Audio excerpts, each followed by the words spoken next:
వాడి పేరేంటి? నీ ప్రాణం పోయే టైంలో కూడా నా ప్రాణం పోకుండా కరెక్ట్గా షూట్ చేశావంటే అది ఏ హాస్పిటల్ ఎవరితో చేయిస్తున్నానని తెలుసుకోవడానికే కదా. ఒక జీవిని మరో జీవి చంపడం తప్పు కాదు, అదే నేచర్. అందుకే దేవుడు ఒక జీవికి ఆహారంగా ఇంకో జీవిని సృష్టించాడు.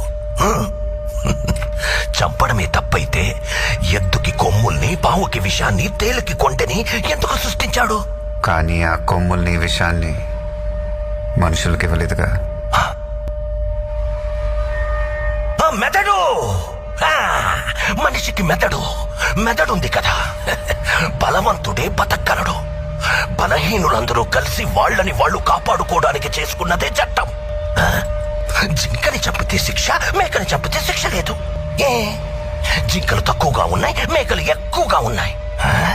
ఎక్కువగా ఉండడం మేకల తప్ప? ఈ భూమి మీద మేకల కంటే ఎక్కువగా మనుషులున్నారు. వాళ్ళని చంపితే తప్పేంటే?